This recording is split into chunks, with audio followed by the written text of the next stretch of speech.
윤석열 정부 출범 이후 민주당은 무려 18건의 탄핵 소추안을 발의했습니다. 총리님, 이렇게 야당이 탄핵 소추안을 남발하는 것을 보신 적이 있습니까? 과거의 정부와 비해서도 굉장히 많습니다. 그렇죠. 그중에 18건 중에 3건은 헌법재판소 결정이 완료되었습니다. 모두 기각되었습니다. PPT 보시면 아시겠지만은. 그리고 우리 대한민국 헌법 68조에 따르면 탄핵은 직무집행과의 관련성, 헌법과 법률의 위배, 그 법 위반의 중대성을 요건으로 하고 있습니다. 잘 알고 계시죠? 네. 그래서 민주당이 발의한 탄핵안이 잇따라 기각된 것은 기본적으로 탄핵안이 헌법상의 요건을 갖추지 못했다는 것을 의미합니다. 앞으로 수준 미달의 민주당 탄핵안은 계속해서 기각될 것으로 예상이 되는데, 총리님, 민주당이 발의한 18건의 탄핵안 중에서 헌법상의 요건을 갖춘 탄핵안이 몇 건이라고 생각하십니까? 정책적으로 받아들이기 어려운 것도 물론 있습니다만 대부분은 헌법과 법률의 위반입니다. 그렇기 때문에 제2요구권을 행사한 겁니다. 그렇습니다. 민주당이 탄핵안을 계속해서 발의하면서 정부 기능이 마비되고 있습니다. 근데 우리 헌법재판소법에 의하면은 탄핵 소추가 의결되면 직무정지하게 되어 있는데, 이런 식의 국정 마비를 초래한다면은 이 헌법재판소 규정을 개정해야 된다고 생각하는데 어떻게 생각하시나요? 그 부분은 국회에서 법률로서 정하셔야 되는 일이기 때문에 총리로서 단정적으로 말씀드리기는 어렵습니다만, 국정의 이런 그 헌법과 법률에 위반하는 그런 탄핵을 집행하는 과정에서 국정이 마비되는 이러한 것은 정말 우리 국민 모두에게 심대한 문제가 된다. 저는 그렇게 생각하고 그러한 문제에 대해서 우리 국회에서 심도 있게 논의해 주시면 정부로서 최대한 협조를. 정말 국가적 손실이 엄청나게 큰 문제다, 이렇게 생각을 하고 있습니다. 민주당이 이렇게 탄핵안을 기각될지 알면서도 계속해서 이렇게 발의하는 이유는 어디에 있다고 생각하십니까? 저는 언론에서 보도되는 거는 보고 있습니다만 제가 야당에게 한 번도 왜 그러시느냐고 여쭤본 적이 없습니다. 그렇기 때문에 제가 그 내용은 여기서 말씀드리기 어렵겠습니다. 저는 민주당 이재명 대표에 대한 수사를 지연시키고 검사를 겁박하려는 의도로 탄핵안을 남발하고 있다, 이렇게 생각을 하고 있습니다. 또 10월 11일이면은 이재명 대표에 대한 법원의 재판이 판결이 예상이 되는데, 판사를 공갈 협박하는 것이고 판결 불복을 위한 사전 포석이다, 그런 차원에서 탄핵안을 남발하고 있다, 이렇게 생각하고 있는데 어떻게 생각하시나요? 저는 우리 야당이 일상적인 야당이 아닙니다. 과거에 2번이나 집권을 했었던, 그리고 경제 위기도 극복을 했었던 그런 야당입니다. 저는 그런 야당을 믿습니다. 그런 일 때문에 이런 그 잘못된 탄핵 이런 쪽으로 가고 있지는 않으리라고 저는 믿고 싶습니다. 그리고 민주당이 계엄령 괴담을 계속해서 유포하는데 그 이유도 마찬가지다, 저는 그렇게 보고 있습니다. 이재명 대표의 사법 리스크와 법적 책임을 정부의 정치적 탄압처럼 둔갑시키기 위한 조직적인 거짓 선동이다, 이렇게 보고 있습니다. 또한 민주당의 무한 탄핵은 개딸과 같은 극단주의 세력의 지지를 받기 위해서 그런 극단적 행위를 반복하는 것이다, 이렇게 보고 있습니다. 다시 말씀드려서 편견 정치가 의회 정치를 집어삼켜버린 것이 아닌가, 이렇게 보고 있습니다. 제 의견에 대해서 어떻게 생각하시나요? 저는 계엄이라는 정말 중차대한 일을 그러한 정치적인 편의성을 위해서 활용할 것이다. 저는 그렇게는 정말 믿고 싶지 않습니다.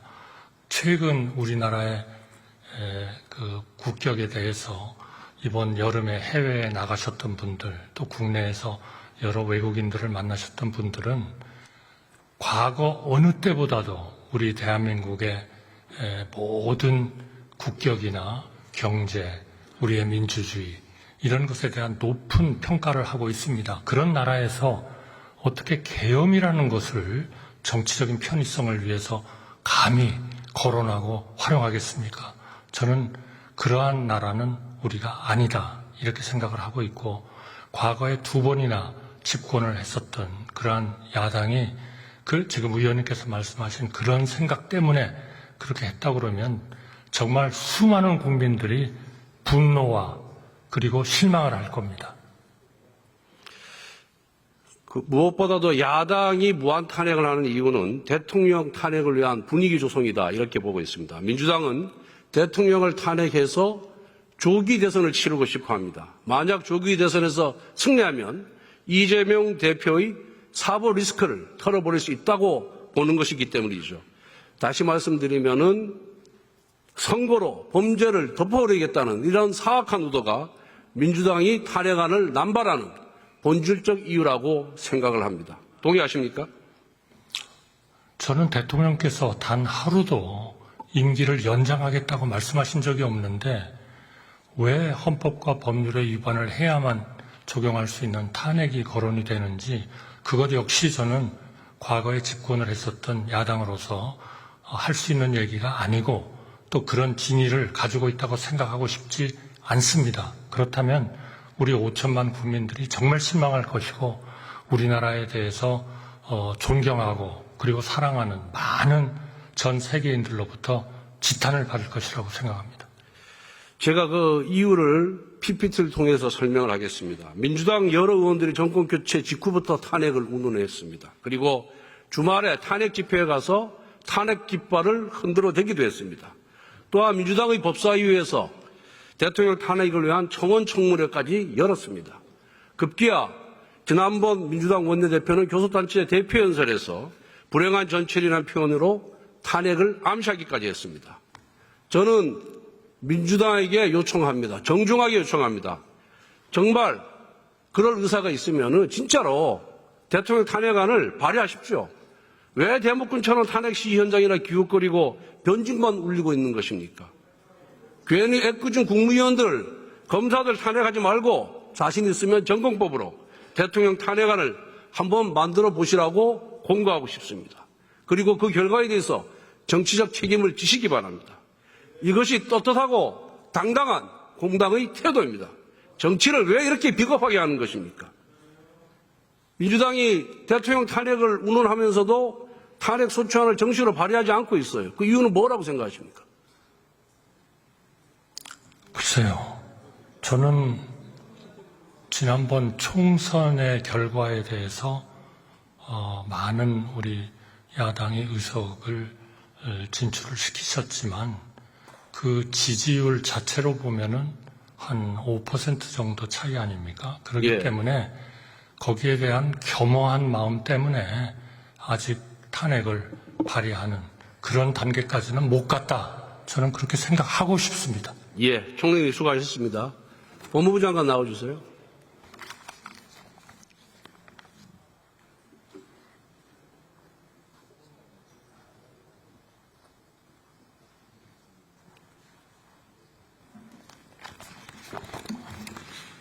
검찰에서 문재인 전 대통령 가족 비리 의혹을 수사하고 있죠. 수사하고 있는 것으로 알고 있습니다. 예. 전직 대통령이 또다시 수사의 대상이 되었다는 것은 대한민국의 수치입니다.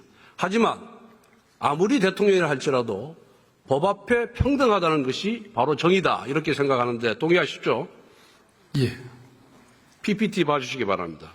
2018년 문재인 대통령은 이상직 전 의원을 중소벤처기업진흥공단 이사장으로 임명했습니다. 그 이후 문재인 대통령 사인은 항공업계 근무 경력이 전무함에도 불구하고 이상직 전 의원이 설립한 타이이스타젯의 전무로 취업했습니다. 봉급 800만 원, 집세 350만 원을 받았고 자녀는 한 해 수천만 원이 드는 국제학교에 다녔습니다. 그리고 2020년 총선에서 또다시 이상직 이사장은 전북정지을에서 민주당 공천을 받고 당선됩니다. 장관께서는 이러한 과정이 정상적이라고 생각하시나요? 구체적으로 더 말씀드리기는 어렵지만 그런 점들에 대해서 수사가 진행 중인 것으로 알고 있습니다. 저는 이 사건은 전형적인 정경유착이자 매간매직이라고 봅니다. 문재인 대통령이 지난 9월 8일 민주당 지도부를 만났습니다.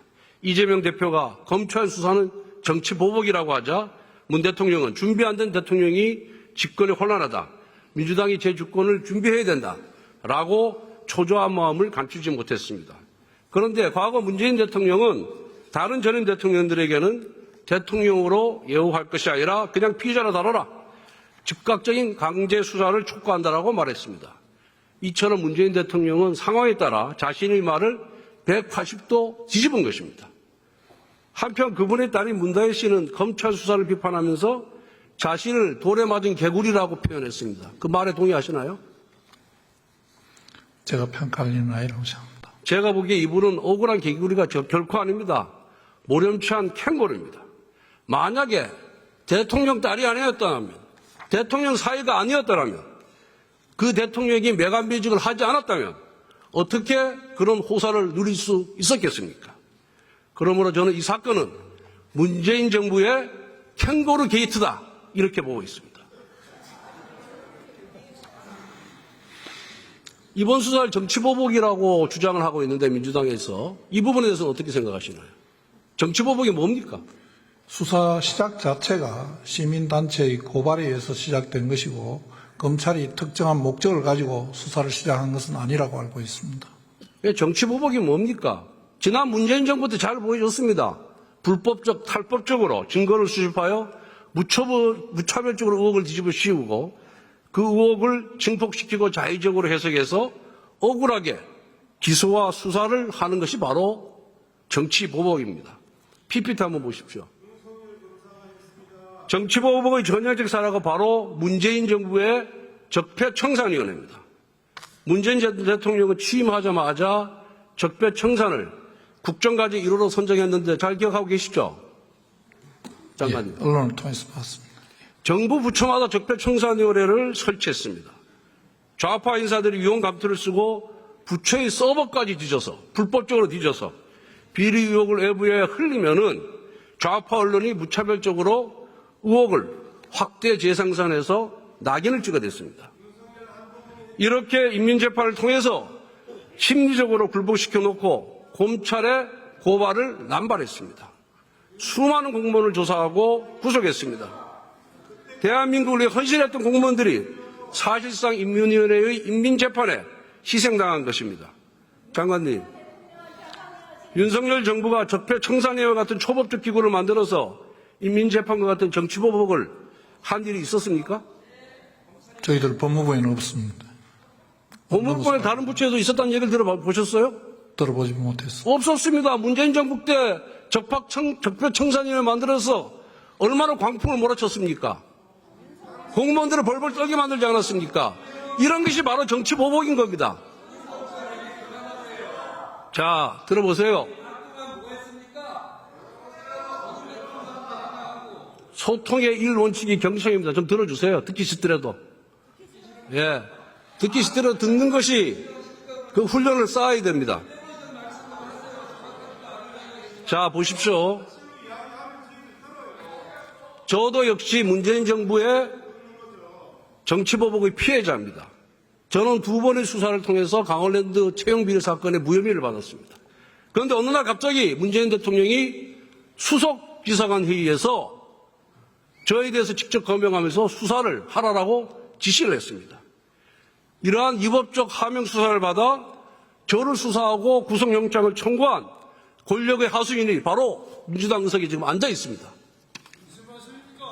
이처럼 정치보복의 가해자였던 민주당이 그리고 정치보복의 홍위병들이 출세하는 민주당이 오늘날 대한민국 검찰의 적법한 수사를 정치보복이라고 매도하고 심지어 검사 탄핵까지 자행을 하고 있습니다.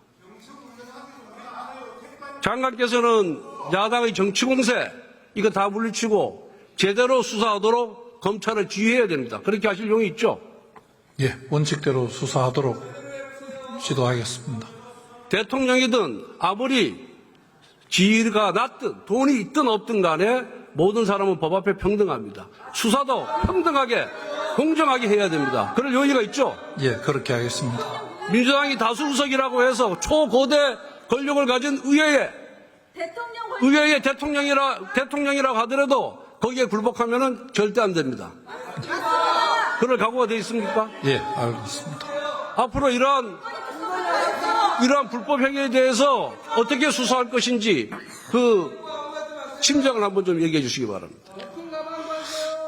수사는 어떤 대상이든 간에 법과 원칙에 따라서 공정하게 진행할 것으로 알고 있고, 법무부 장관으로서 검사들이 공정하게 정치적 중립성을 가지고 수사할 수 있도록 최선을 다해서 지도하고 감독하겠습니다. 예, 들어가십시오.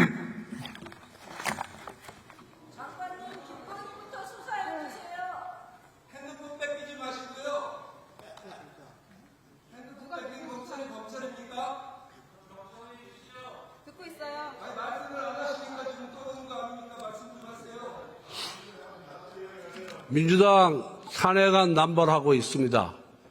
단 한 건도 헌법재판소에서 인용되지 않을 겁니다. 그리고 근거도 없이 계엄령 괴담 유포하고 있습니다. 정말 여러분들 양심이 있으면은 이렇게 정치해서는 안 됩니다. 근거를 갖고 주장을 하고, 근거를 갖고 제시를 하고, 근거를 갖고 비판을 해야 됩니다. 여러분들 계엄령 근거대라고 하니까 아무도 못 되고 있습니다.